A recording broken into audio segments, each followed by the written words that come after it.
ഉഗ്രസ്ഫോടനത്തിൽ വീട് പൂർണ്ണമായും തന്നെ തകർന്നു. പുലർച്ചെ 1:50 സ്ഫോടനം ഉണ്ടാകുന്നത്. ചാലാട് സ്വദേശി മുഹമ്മദ് ആഷാമാണ് മരിച്ചത്. ഇയാളുടെ കാല് കെട്ടിടാവശിഷ്ടങ്ങൾക്കിടയിൽ നിന്ന് പുറത്തേക്ക് കണ്ടിരുന്നു. തുടർന്ന് മണിക്കൂറുകൾ നീണ്ട പരിശോധനയ്ക്കൊടുവിലാണ് മൃതദേഹം പുറത്തേക്കെടുത്തത്. ആദ്യമേ തന്നെ പോലീസും ഫയർഫോഴ്സും സ്ഥലത്തേക്ക് വന്നുവെങ്കിലും സ്ഫോടക വസ്തുക്കൾ കൂടുതലായി ഉള്ളതിനാൽ സ്ഥലത്തേക്ക് കയറി കൂടുതൽ പരിശോധന നടത്തിയില്ല. ബോംബ് സ്ക്വാഡ് എത്തിയതിനു ശേഷമാണ് വീട്ടിൽ കൂടുതൽ പരിശോധനകൾ നടത്തിയത്.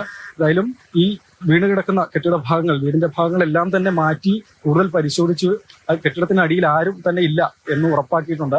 2 പേരാണ് ഇവിടെ താമസിച്ചിരുന്നത്. രണ്ടാമൻ സമയത്ത് ഏതായാലും ഇവിടെ ഉണ്ടായിരുന്നില്ല എന്നുള്ളതാണ് നമുക്ക് മനസ്സിലാക്കാൻ കഴിയുന്നത്. ഏപ്രിലാണ് 2 പേരും ഇവിടെ താമസം തുടങ്ങുന്നത്. അനൂപ് മാലിക്കാണ് ഈ വീട് വാടകയ്ക്ക് എടുത്തത്.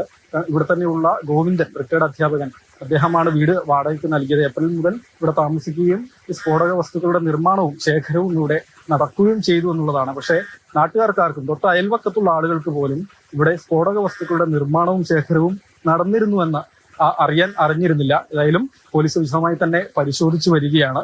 ഈ പറഞ്ഞിരിക്കുന്ന സ്ഥലത്ത് നിന്ന് നമുക്ക് ഒരാളുടെ മൃതദേഹം കിട്ടിയിട്ടുണ്ട്. അയാളുടെ തന്നെ ഒരു റിലേറ്റീവ് ആയിട്ടുള്ള അനൂപാണ് ഈ വീട് വാടകയ്ക്ക് എടുത്തതായിട്ട് കാണുന്നത്. 2 പേരും രാത്രികാലങ്ങളിലാണ് കൂടുതലായി വീടുകളിലേക്ക് വന്നിരുന്നത്. അതുകൊണ്ട് അയൽപക്കത്തുള്ള ആളുകളുമായി അത്ര പരിചയമോ ബന്ധമോ ഒന്നും തന്നെ ഉണ്ടായിരുന്നില്ല. വീട് വാടക നിൽക്കുന്നതാണ്. നാട്ടുകാരുമായിട്ടൊന്നും വലിയൊരു ഇതില്ലാത്ത ടീമാണ്. ശബ്ദം കേട്ടത്, പിന്നെ കുറേ സമയം ഉറക്കില്ലാണ്ടായി ഞെട്ടി നടന്നുണ്ട്. ഭയങ്കര സ്ഫോടനം, ഒറ്റ സ്ഫോടനം ഉണ്ടായിട്ടുള്ളൂ. വരുമ്പോഴൊന്നും ആൾക്കാരുണ്ടാവില്ല. ഞാൻ പല പ്രാവശ്യം വന്നിട്ടുണ്ട്, പക്ഷെ ആൾക്കാരെ കാണാറില്ല. 1 കൊല്ലം കഴിഞ്ഞു. നല്ല പെരുമാറ്റം നമുക്ക് കൃത്യമായിട്ട് വാടക തരുന്നുണ്ട്. ഇപ്പം അടുത്ത് അവർ പറഞ്ഞു നമ്മളോട് നമ്മളെ വീട്ടിൽ ഏകദേശം ആകുന്നുണ്ട്, പക്ഷേ പിന്നെ നമ്മൾ അവിടെ നിന്ന് മാറുമെന്ന്. ആയിക്കോട്ടെ, സന്തോഷം എന്നുള്ളത് പറയുകയും ചെയ്തിന്. എന്തായാലും പോലീസ് വിശദമായ അന്വേഷണത്തിലേക്ക് തന്നെ കടന്നിട്ടുണ്ട്. ഇതിനായി പ്രത്യേക സംഘത്തെയും ചുമതലപ്പെടുത്തി. കണ്ണൂർ ക്രൈംബ്രാഞ്ച് ACPയുടെ നേതൃത്വത്തിലാണ് വിശദമായ അന്വേഷണം നടന്നുവരിക.